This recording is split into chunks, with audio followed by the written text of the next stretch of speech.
Hey everybody, welcome back to Average Home Theater. I am Nelson.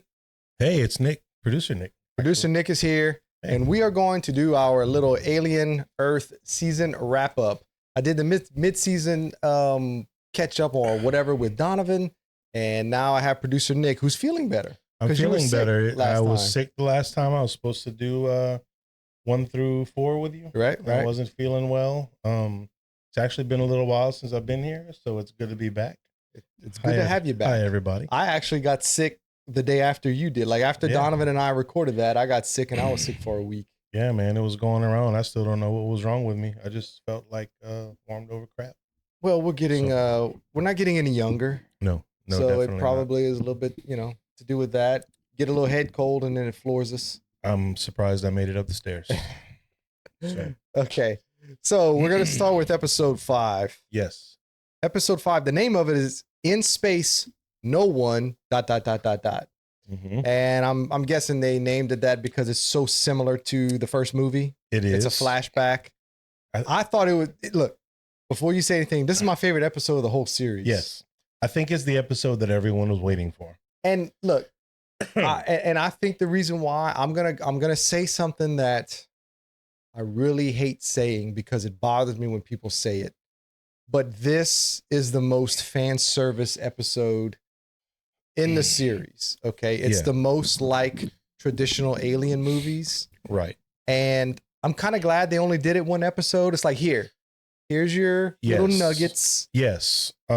Because we gotta move forward. We have to do something different. That's one of my comments on the season as a whole, is that it was different. Yeah. We've never seen this before, never seen aliens on Earth before, obviously.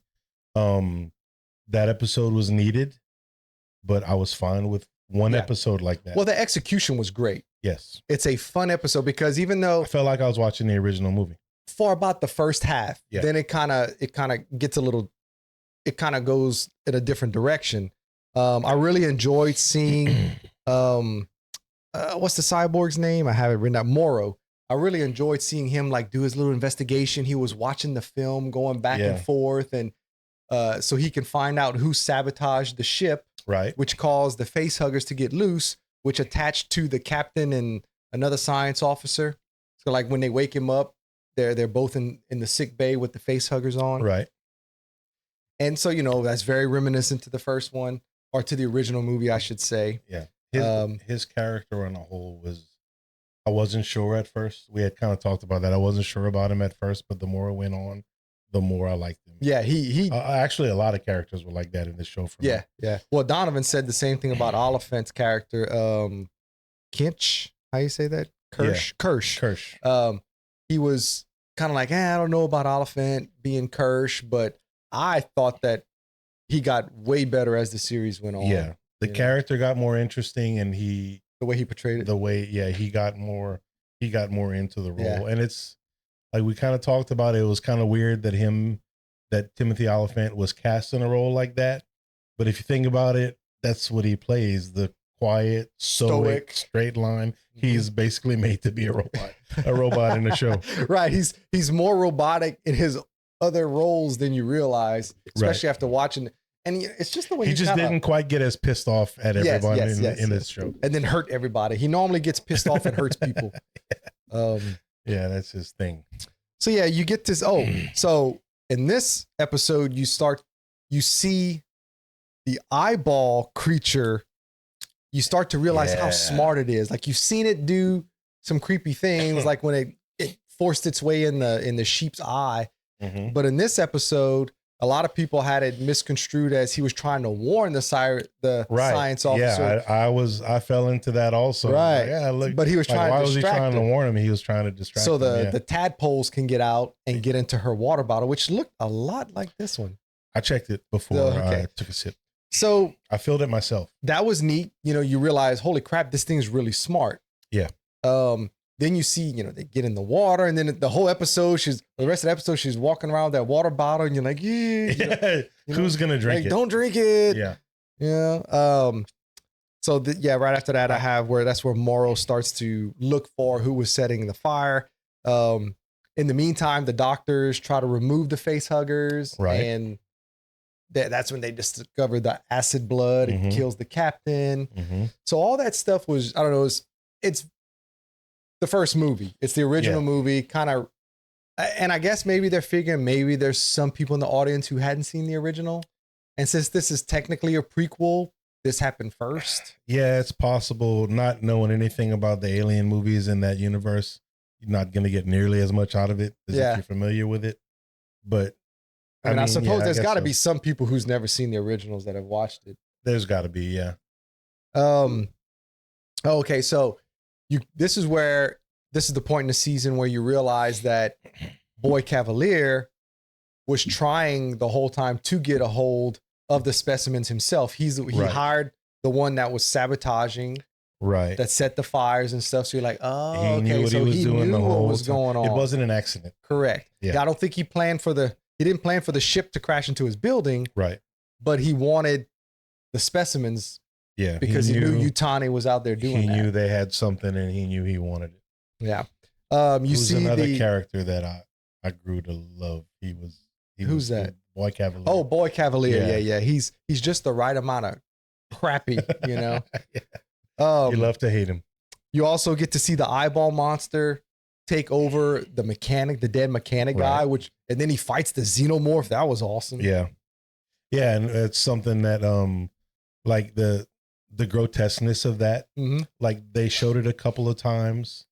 They didn't show it with the mechanic, and at first I was like, oh man, I want to see it again, but you only need to see it once. Right. Once you see it, you know what it's doing. Right. So I thought that was a good choice that they made. Like they didn't go for just this gratuitous, grotesque, we're going to show it just because we can.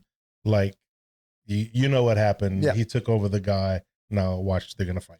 So that was cool. And then it after the xenomorph messes the body up enough, he comes out of the eye socket. He tries to get in the xenomorph's eye. Right. And you see the xenomorph. Yeah. Get off me. Yeah, that was pretty funny. Like, because have you ever seen a xenomorph try to swat something away? No, they're mostly offensive. Correct. And not defensive. And this one, these happen to be extremely fast. Yeah. Yeah. And then after the ship crashes, all that. And then it comes back to present time and you see Moro meeting Yutani in person, but she is now the granddaughter of the one he was working for. Right. The Yutani he was working for. And she basically tells him, give him whatever he needs, whatever resources he may need to recover the specimens. Because he said, we got to do it my way. Right. Okay. So that's essentially episode 5 wrapped up. It's a little flashback to give you a. And Moro was the android. I get the names cyborg. Mixed up. The cyborg. Moro's the cyborg. Yeah, he was awesome. He was awesome. Yeah. So the next episode is called episode 6, called The Fly. And I guess that's because you see that fly thing melt. Right.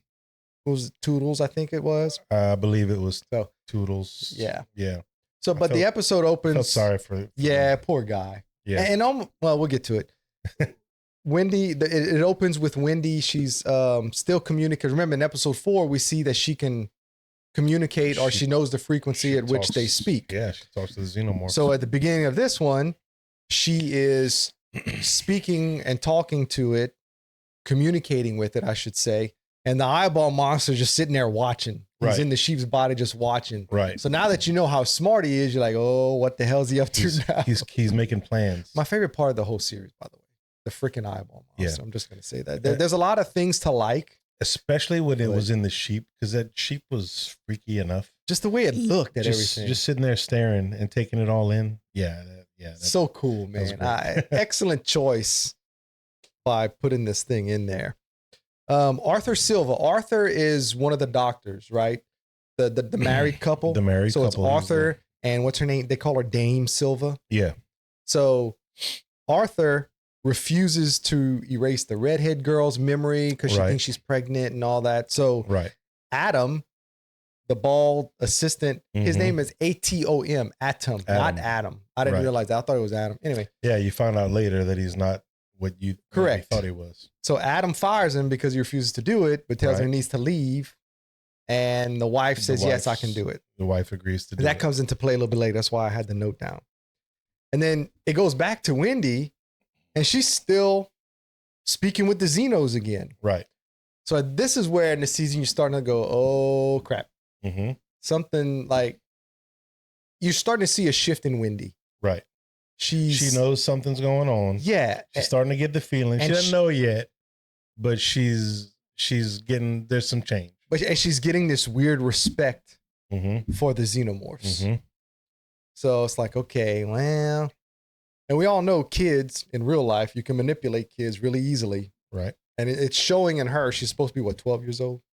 I think so. Somewhere around there. 12, 13. So she's almost like being influenced. Yeah. Anyway, right. She's acting like a kid who is getting rebellious. And it's like she's actually communicating with the thing. Which is getting scary. Right. Yeah. Yeah. It's not just, there, you can tell it's a back and forth. She's gaining some kind of understanding. It's not just random whatever. Right. They're not just, and she's not just like learning the language. They're communicating. I'm glad she didn't reveal like what it is saying to her. Mm-hmm. Just that she understands it. So I thought that was kind of neat. Yeah. I like a little bit of mystery. I don't need everything to be explained. Right. So, but as we're watching a prequel. Right. So anyway. I have thoughts on that towards the end. And yeah, we have lots to get to, especially at the end. So then they have the meeting, like mediation between Boy Cavalier and Yutani. Yes, which I love. So that was, a little bit of negotiation. And he kind of blackmails her in the meeting saying, oh, are you getting specimens and bringing them back to Earth? Mm-hmm. Like, you're not supposed to do that. He kind of takes over the whole thing. Yeah. He doesn't really follow the meeting rules or protocols. Correct. So he gets her by the gishkas. Right. And she agrees to $20 billion. But then he's like, but it's a quarantine. After 6 weeks, right? You can have them after 6 weeks. You can have 6 months or whatever. There's 6 weeks because that's the law. I can't get around the law. So and he's got the mediator. The mediator's like, okay. He's right. That's the rules. But the reason I really wrote this down was right after that, Yutani asks Moro, she's like, what do we do? And he says right here, destabilize the facility and we'll exfil the assets during the chaos. That's right. So the plan is now we're gonna go take them. We have to create a distract. And what does he do? We tried the easy way. Now we have to go take them using force. And he uses the little implant to communicate with slightly. And that's how he kind of stirs all the chaos. He blackmails him. He tells them, I have your family, your real family from when you were a human boy. Yep. And if you don't do what I say, then we need the monster on his face, like all that. I think he kind of tells him everything that he needs. And if you do what we say, you're going to get to meet him again. Right. Yeah. And as a child, he's going to want to do what he can to see his family again. So one thing I missed in my notes was right after Moro says that, he gets in the elevator with Kirsch. Mm-hmm. And they have the little back and forth about who's better, cyborgs or androids. Yeah. And it's hilarious. I rewatched it again today, and the little back and forth is funny. It really is good. They're trying to piss each other off. Arguing over which one is better to kill the other one. Right. Which feeling is better. Because Kirsch was like, when that first eyeball pops out and you realize that you're not completely synthetic or something like that. Yeah, so you're a little human after all. In the meantime, the xenomorph is getting bigger and she's getting closer to it.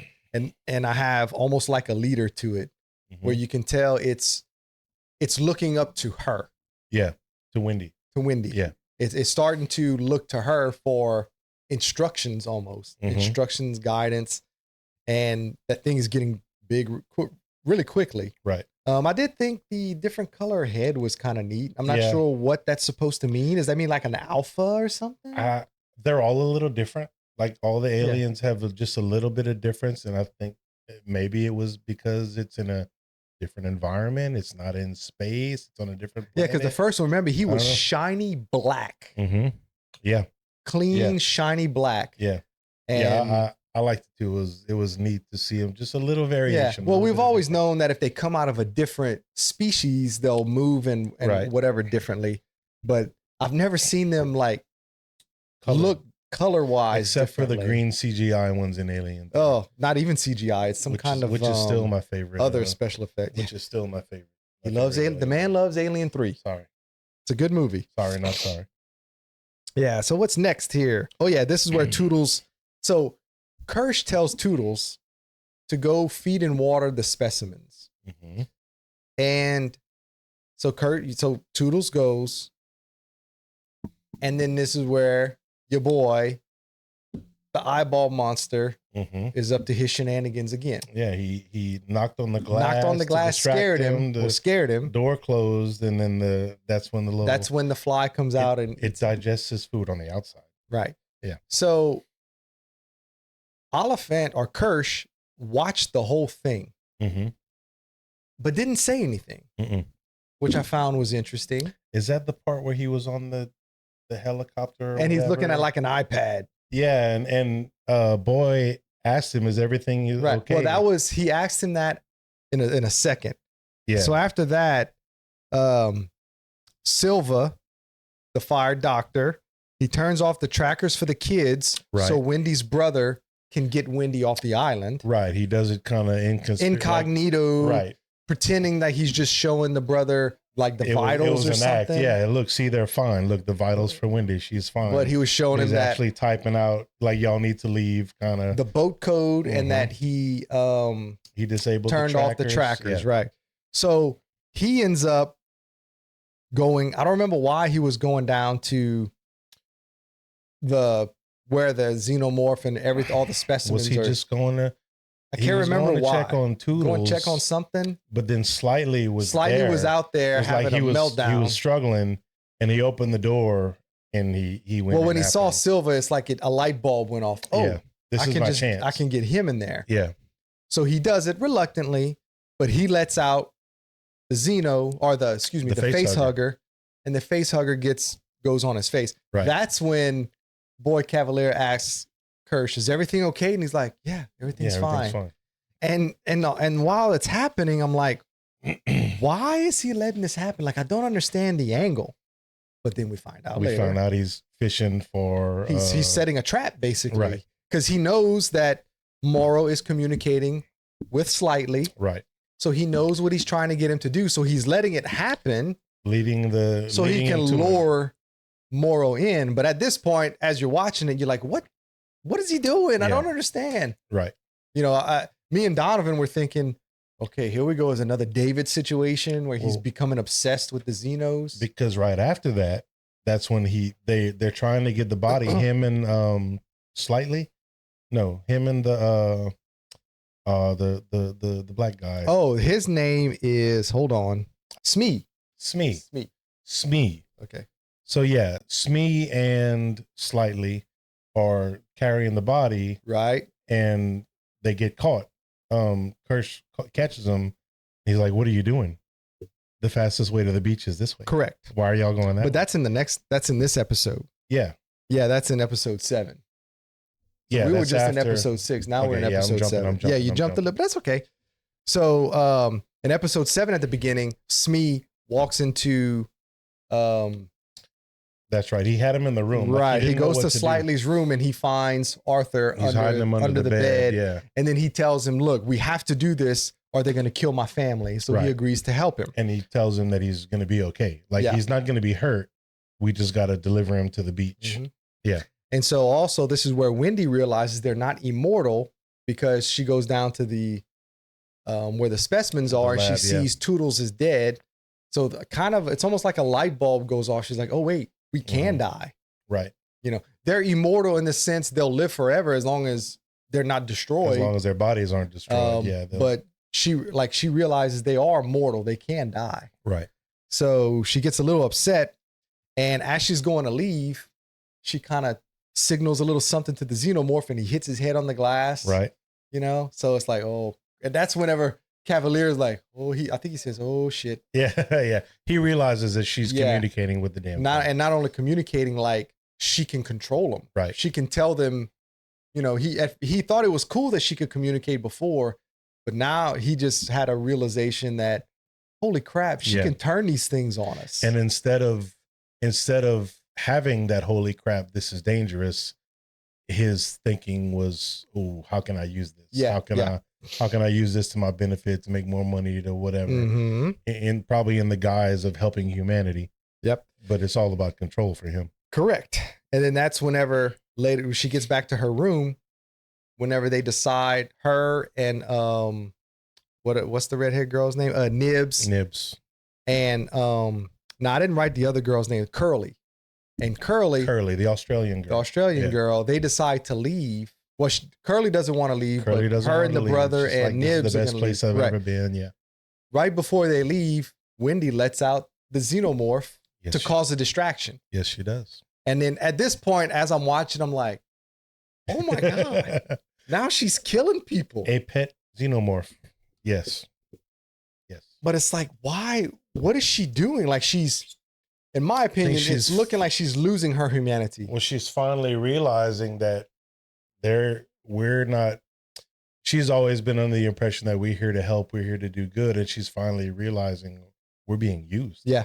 And now I need to get out of here. And she's embracing I'm not human. We're not human anymore. Right. And we're not going to let humans control us. We're Right. going to do what we want to do type of thing. Yeah. Typical like AI, or even though it's not AI, but you know, the uprising type of story. And that's kind of where it's going. Back. But I think they're taking a little bit different direction. I'll say that at the very end. So what do I have next? So she let out the Xeno. This is where Kirsch helps the two boys escape because the xenomorph is out causing all the distraction. Right. He lets them escape. And then you're wondering, at this point, you still are kind of like, why? Yeah, what's going to happen? Why is he doing this? But he tells them to get on the elevator. Like he said, go that way. Right. You're going the wrong way. Right. So as the next scene, they get out and they're trying to get to the boat. So they have to hide real quick. But when they come out of hiding, the face hugger just comes out, scares the crap out of him and dies, typical fashion. Right. And Arthur's awake. Everything seems fine.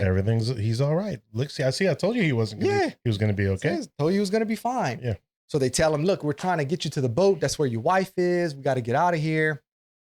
They start to walk that way. Then he starts having the flashbacks. Yeah, he starts to remember this is something's wrong. Whoa, right. And then right as he's trying to turn away, out comes baby Xeno. And even just backtrack a little bit before that, it shows the innocence of slightly believing Morrow that he was going to be okay. Because when he was in the room, he was trying to give him food. He was trying to give him something to drink. He was trying to take care of him. I forgot he did try to slip a straw in there. He did not think anything was bad was going to happen to him, which makes it all the more heartbreaking what happens because he realizes how much he was taken advantage of and how much he was lied to. So anyway. And Smee got upset because they just saw him die. And you told me. You told me he was going to be okay. Was because he was going to be okay. Yeah. So that happens on the beach. So now we got a xenomorph on the beach in the woods, running around on the island like you do. So blah blah blah blah blah. Oh yeah. Morrow shows up because they continue to the boat. Smee and Slightly continue to the boat. Right. They're in the water, and out comes looks like Navy SEALs. Right. But it's Morrow and the Yutani military group come to collect the asset. Tell him that it burst already. So he's like, okay, well, now plan B. We're going after the second asset. So, they're only there for the xenomorph. They don't care about anything else. That's all they care about. So then they cut back to Boy Cavalier. And this is where he realizes how smart Eyeball Monster is. It knows pi. Right. He's doing math problems. He's doing math problems with the damn Eyeball Monster. And that's where he gets the idea. You're inside of a dumb animal. What happens when we get you inside? Because I want to have that conversation. Right. So they set up the trap for the brother to go. Yeah, because doesn't he think about like he's considering, or maybe it's in the last episode where he considers bringing his security guard in there. But he's like, no, I don't want it to be too strong. Yeah. That was kind of neat. So he tells him to go look for him. Right. Let's see. I got that. And then Morrow's forces some of his group, finds Wendy and the other two. And Wendy sicks the xenomorph on him. Yes. And she is that where she tells him, like, Run. No, that's later. That was later. This was out in the woods. I'm talking about. They find her. A group of Moro's soldiers find her. Right. And like, you need to come with us. And she does her little whatever, and it comes out the tree. That's not when she told him to run? No. Okay. That's in the last episode. She tells Boy Cavalier. This one. No. Yeah, I remember that. But I think in that scene also, like, she tells him, like, she maybe didn't say run, but she's like, y'all need to get out of here. Like, she tells him. Yeah, maybe she tries so. to warn him, y'all better get out of here. And he was like, no, you come with us. And then, yeah. Then the xenomorph later, comes down and just destroys all of them. Beautiful carnage. Yes. Yeah. Yes. And her brother watches in like horror. Right. Nibs like, is loving it. You killed those people. Nibs is laughing. So, yes. I mean, Nibs is crazy. Nibs is, we'll save it. I'll save it for the end. Okay. And then right after that, she pets the xenomorph. Mm-hmm. She gets in close to it. She gets in close to it, touches it. The brother continues to watch in horror. And she tells it something, it leaves. And he's like, what did you tell it? And she said, hide and follow. Mm-hmm. So basically become invisible, but follow us. Right. Protect us. Correct. Yeah. Which is, at this point, I'm like, someone's got a pet xenomorph. Talk about something we've never seen. Right. Yeah, we're gonna discuss more then. I just want to get through the points of each episode. Yeah. So here's where you realize Kirsch was setting a trap the whole time, because Moro shows up inside. And they ambush him. And they ambush him. Oliphant, Kirsch already has the xenomorph, the small one. The brand new one. In a carriage, like a cat carrier, like you're going to the vet. Right. And so they capture him and all of his guards. Mm-hmm. So then you're like, that's what it was the whole time. He was setting a trap the whole time. Yeah. So who's the better machine? Right. You know, he outsmarted him. Yeah, I got you. Yeah. Okay. Next is Wendy and okay. Yeah. So they get to the boat and they're ambushed by the security forces again. By Boy Cavalier's security team trying to get them back. And Nibs loses her mind, rips off a man's jaw. Rips his face right off. The bottom part of his face. This area here. Oh man, she's something. Takes it off. Yeah. So then they fight a little bit, and Wendy's brother, whom I don't have his name written down, sorry. Shoots her with that electric weapon, and they have to surrender. She's pissed off because they can't get away. And is that the episode? She's like, "What did you do?" That's the last line. Yeah, when she's staring at the camera. Okay, yeah. So, episode 8, The Real Monsters. Yes, I guess it has different meanings, because you could say humans are the real monsters, right? I feel like that was kind of the theme. Right. But of course, xenomorphs are real monsters, but you can make a case that now the synths are the real monsters. There's a couple of different ways you can interpret that. Who's the real monsters? Right.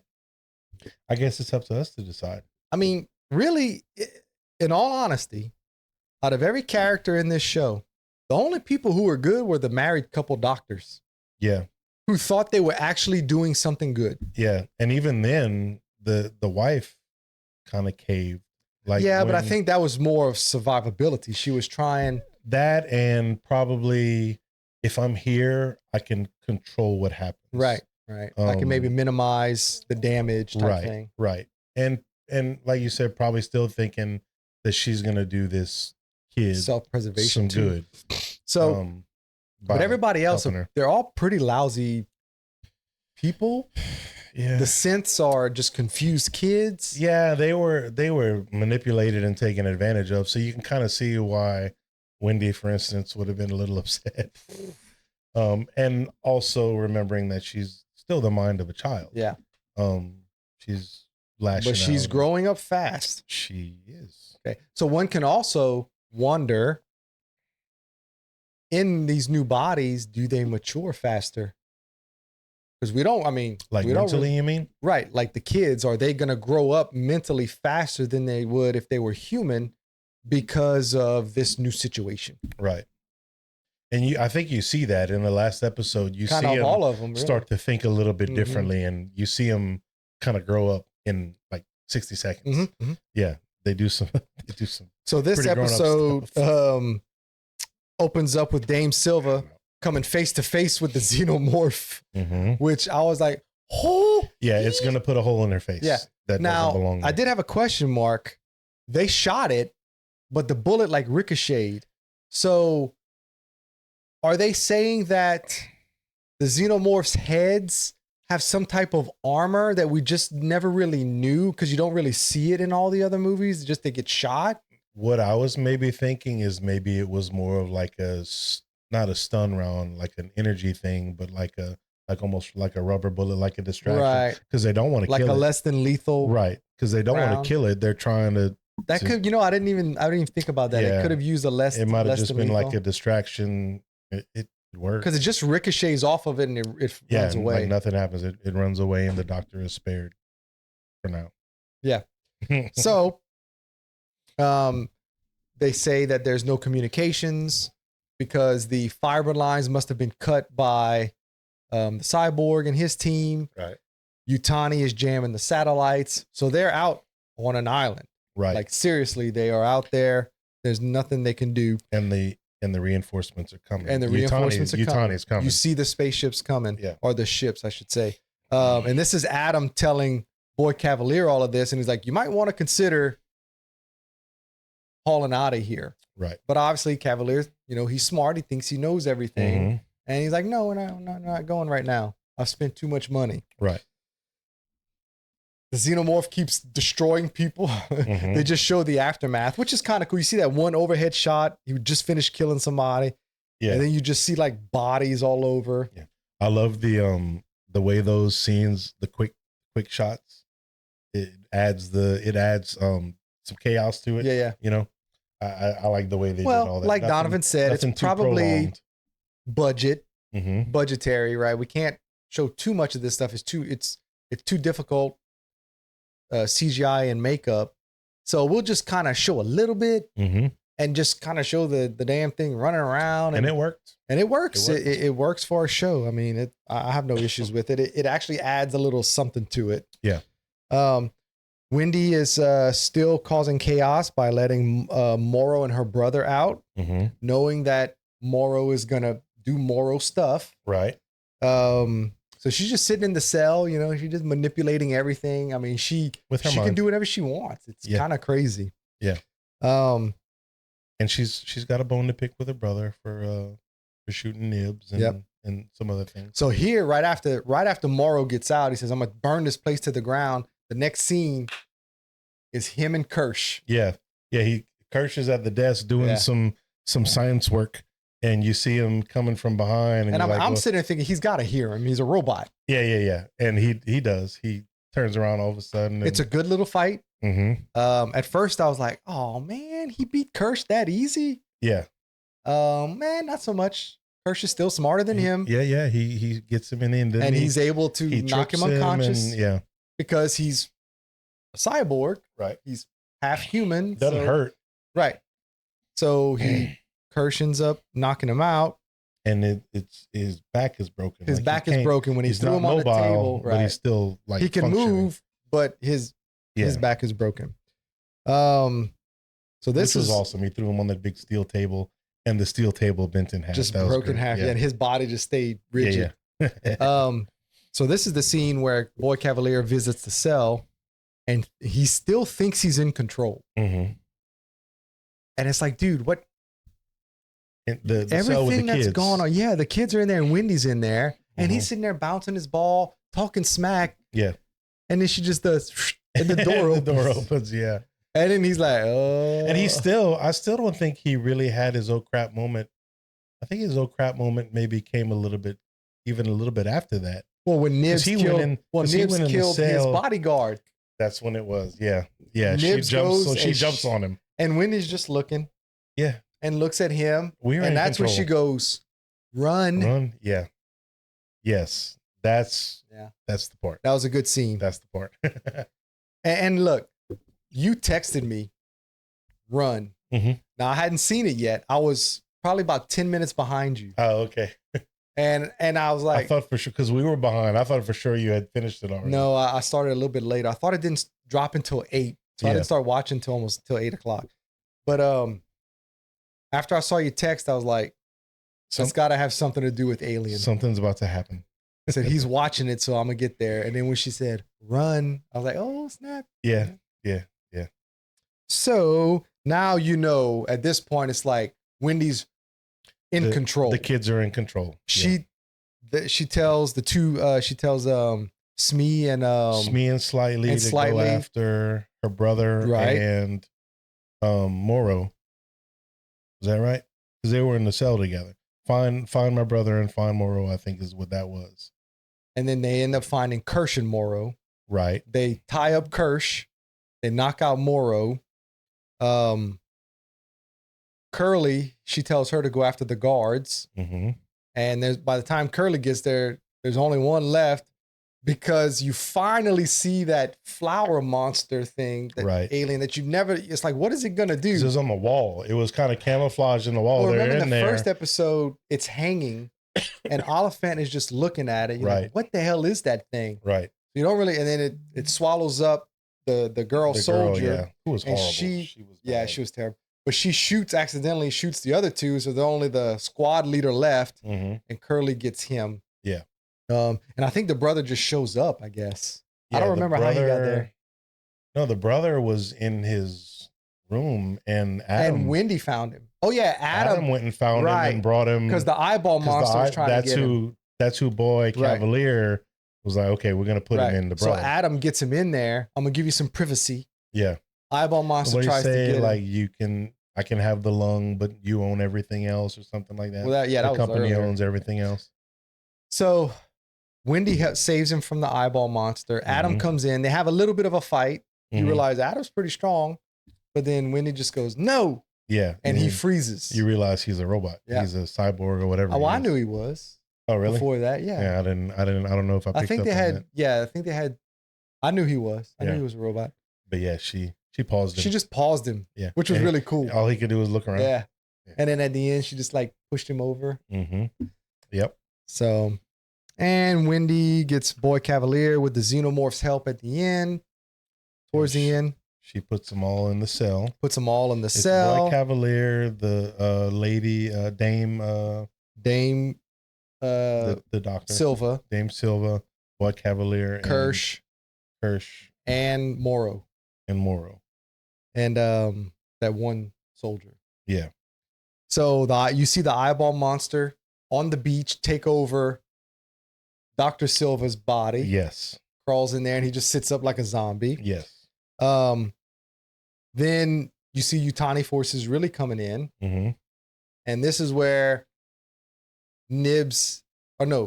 Curly asks Wendy, what do we do now? And she says, now we rule. Mm-hmm. And that's how it ends. So my thoughts. So a lot of people are really crapping on this show because they're like, oh, this is weak. It doesn't feel like Alien, blah, blah, blah, right? And to a point, I understand that. But what have we always known from the first Alien movie is going on? The company wants the Xenomorph for what? Right. What do they want them for? For weapons. Biological warfare. Now we're the way I look at it, because I've always wondered, okay, yeah, they want them, but how would you control that thing? Yeah. Well, now we have someone who controls them. Now we know. So to say that this show is not Alien and it's stupid and it's a waste, to me, it's like, are you watching the same show that I'm watching? Because they're showing exactly how they plan on controlling the damn Xenomorphs. Right. Yeah. I mean, she would be able to control an army of them. She would tell the leader, hey, send your people over here and go take them out. And they would do it. Right. Right. So to say that this show is not Alien, it's crazy. It gives you the motive. It gives you the motive for the company, for the corporation. Now we know. Right. Because we've never known. They've always said they want it for weapons. But I've always wondered how would you control that thing? It definitely answers that question. And now it answers the question. They have a synthetic that can communicate with them, and she can probably teach others how to do it eventually. But the problem now is, how do you control her? How do you control her? Right. So obviously, before you get to the events of Alien, all of this is going to collapse. But what do rich people think they can do? Well, we can do it better next time. Right. So the way, you can go with it is they figured out how they can control them. Right. And that's why they want them. And now we need more. Now we just need to figure out what happens between the end of the show and the beginning of Alien. Correct. 1970. So that was my takeaway. And that's what I wanted to save for this moment, because I've been wondering what the hell this is going to have to do. It ties it all in with Alien. And once you started seeing her control him, it's like, that's why they want it, because Yutani is going to know, wait, this chick, because she doesn't know yet, but Yutani is going to be like, whoa, you can control him? Right. So, yeah. I'm on board with that. It ties it together. They waited till the very end, and I love that. Yeah. That you kind of keep guessing, okay, how is this going to fit in to the franchise? How is this going to lead into the movie or even a second season? I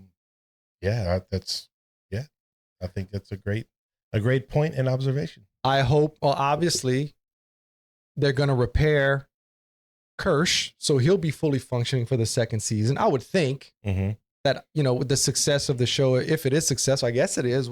Have you heard anything about the ratings? I have not, actually. So I haven't. But I know on IMDb it's like a 7.6, and the last episode was an 8. So people like it. Yeah. Anytime you have more than 75% of people liking it, that's good to me. And all of the interesting characters survived. Correct. They didn't kill. They killed off one of the kids, one of the cyborgs. That was the only one. Toodles. That's kind of it. I was nervous that when Nibs got shot, because she got shot, and then he hit her with the stun gun, and then you see her kind of gasping. She comes back later. Yeah, you see her. But I was nervous that she wasn't going to come back. Oh man, she's crazy though. Yeah. So, face value, I loved it. I loved just about every part of the show. The performances. Wendy to me stole the show. I thought she was the best part of the series. You know who she is, by the way, huh? The actress. Her dad is the guy who was the coach in Friday Night Lights, the series. Oh yeah. That I know who you're talking about. You know what I'm talking about? That guy. He's in everything. Yeah, he's in everything. But I'm gonna look it up while you. Her dad. That's her dad. Yeah, I'm gonna look it up while you talk. So yeah, I loved her. We talked about, like, as the series went on, characters at first that you were like, Boy Cavalier, I liked him more and more as it went on. Oliphant, I liked him more and more as it went on. Moreau was awesome from the beginning. Kyle Chandler is her dad. Kyle Chandler, yeah. For some reason, I remember him from King Kong, the King Kong remake with Jack Black. He was. He's in that? Yeah, okay. I think, anyway. I've only seen that once, actually. My whole thing about the show, I think, was why. It almost seemed like, until the end, right? It almost seemed like they wrote this story, and this could have been, the kids, the dying kids being put in adult bodies. Seems like someone wrote a cool concept and like, oh wait, let's just make it. Let's try to fit this into the Alien universe. Until the end, and I was like, there it is. Yeah. So it kind of did feel like that. Seeing the aliens not in space, not on a spaceship, free roaming, especially the last couple episodes, free roaming in the wilderness of Earth was awesome. Like the top down stuff, and they're just kind of hanging out in the woods, hanging in the jungle, jumping out of a tree. Yeah, stuff we've never seen before, which is refreshing, because we talked about Romulus, how Romulus some stuff was kind of rehashed. So that Romulus, they tried to put elements of everything alien in one movie. Yeah. But I mean, I don't watch things. Typically, I don't watch things as deep as you do. But like, as I'm watching it, I loved it. Yeah. I loved every part. I thought the directing, and it was a few different directors, like 2 or 3 of them, but I thought they all did a great job. I loved the little flicker flashbacks or whatever. I like all of those moments. I love the opening of every episode where they show like a little bit of a flashback, and like one episode, I think they show what's going to happen in the episode, but most of them were like kind of they were just little recaps. Yeah. Just a few little screenshots to remind you of what happened in the last episode. Yeah. I actually ended up really liking the 90s music afterwards. At first it was like, that's kind of weird. Yeah. But I looked forward to the end of every episode. See what song is going to be next. So I kind of liked it. It kind of changed things up a little bit. And I like seeing, or at least that's my prediction. I may be totally wrong. They may go a totally different direction and not say that that's how they're going to control the xenomorphs, but I don't know what the point of this whole show would be if it's not to show that. Definitely what the lead up is pointing to. So that's my prediction. That's my hope that that's what it is. You're seeing how they plan on using them as a weapon. Yeah. So I think all of those things considered, that the first couple episodes, I was like, it's good. I thought it was, and I talked about it with Donovan. I thought it was well done. I was really enjoying it, but it wasn't, there was something missing, what's the point? Exactly. What's the point? Where is this going? And at the end, you really see where it's going. Right. It was only 8 episodes, so it may seem like it happened kind of fast, but a lot of times with these series, they get greenlit for one season, but they don't get a whole lot of episodes. I mean, Walking Dead was 6 episodes the first season. So a lot of times they're like, yeah, okay, we'll try it. We'll give you 8 episodes. We'll see if it's really successful, it might be 12 season 2, and they won't have to rush things. It didn't feel too rushed, I guess, until the end. Like maybe the last 2 episodes, it kind of, I remember thinking that the end of the last episode was very abrupt. I like that's it. Like we've only been watching this for 10 minutes, and it's been an hour, 40 minutes, whatever it was. So it might get a little bit more about the last episode, depending on how successful. I think they'll either, at least I would hope, at least 10 episodes. So they are confirmed for a second season? I don't know. I'm just hoping. Yeah, I hope so too. Because we got 2 seasons of The Last of Us. Yeah. And we're getting a 3rd one. So we better get at least a 2nd season of this, because I enjoyed this much more than The Last of Us. No comparison. The Last of Us, that show was so weird because we talked about it. We didn't even finish talking about it but it's like it gives you, it's almost there. The issue it's almost there. And then you want it to be so you good. want it to be good so bad, because it can be. And then it just, and like you said, they kind of but then they make no, we got to make we got this agenda, so we're going to do this instead. And then they take the coolness out of it. Yeah. This show, we didn't even finish that. This show, they just, it seems like the guy had a vision. This Hawley guy, he had a vision, and he said, this is what we're going to do. And I don't know. I thought it was really well done. Yeah. I think it was, how do you say, better, more well done, or it was done better overall, executed better than Romulus was. Yeah. Romulus, I think he tried too hard to put too much into a movie. Yeah. He's like, oh, I like this part of the Alien franchise. I like this part of the Alien. I like this part. Now I'll put it all in and make it. It wasn't really very original. Yeah. It was fun, and it was It's a fun movie to watch. I enjoy it. I think we kind of we each watched it a second time and liked it better. I liked it the second time. I still think it's the Facehugger show. Because the Facehuggers are the biggest threat in that movie. And it's great. But this, I don't know. I just ended up liking this because I wasn't that excited. I love Alien, but I wasn't that excited for this show. I was a little bit. I was intrigued more than I was excited. Yeah, because I've been let down so many times. Going in, we had no idea. I didn't really watch any trailers or anything. Donovan probably knew everything that it was going to be about. Yeah, He's probably watched the entire series 4 times now. He's on the dark web trying to find out what's going on. He's working on his dissertation, which is awesome. We love you, Donovan. Yeah, I love that. I love that about him, about you. Yeah, you didn't really know what was going to happen going into it. All you knew was aliens were on Earth. We didn't know why. We didn't know what was going to happen. And look, I'm kind of glad, because another thing people were complaining about was the Earth part. Boy, they're only on a spaceship for the first 2.5 episodes, and then they're on an island. So are they really on Earth? I mean, technically, the facility kind of feels like a spaceship anyway. Mm-hmm. So I mean, I get that complaint. Yeah. You're calling it alien Earth. They're not running around in the city wreaking havoc and all that stuff. So there's this connotation that people really wanted. I guess kind of like AVP2, where they're in a city and they're taking over. And I guess maybe they kind of sold it that way. Yeah. But not really. They kept it kind of secret. The teaser trailers didn't show a whole lot. But then even going back to like waiting, like it almost kind of feeling like a story inserted into Alien Universe. It felt like that up until the end, but it really wasn't.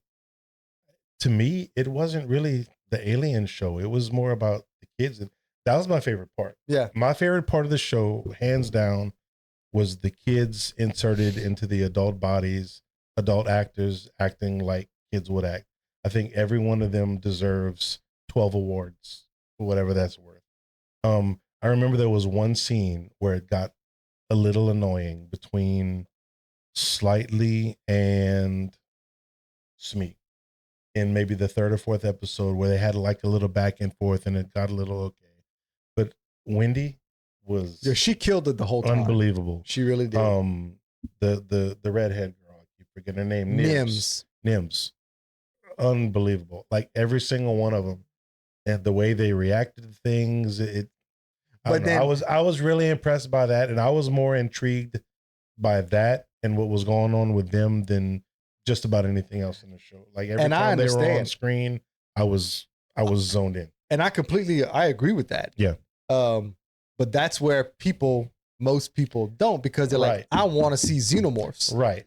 And here's the thing, people, we've seen a lot of xenomorphs. Yeah. I was happy that it never crossed my mind like, oh, this isn't. I say it didn't feel like an alien show at times. I was okay with that. Yeah.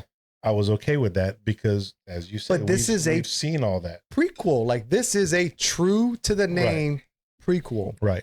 This is kind of what we were going to get with Ridley Scott with Prometheus. Mm-hmm. You know, we thought we were going to get a true prequel to Alien. And this is kind of it, if you think about it. Yeah. Yeah. Yeah. I mean, this is it. This is the prequel to Alien. And as we keep saying, you don't really feel that way until towards the end. The end last 2 episodes. Yeah. The last episode for sure, but the last 2, when she's really manipulating the xenomorph to do whatever she wants to do. Yeah. Yeah. Well, I loved it. Yep. I loved it. Good show. If you haven't watched it, if you've been afraid to watch it, I hope you didn't watch all of this and hear everything, but I thought it was good.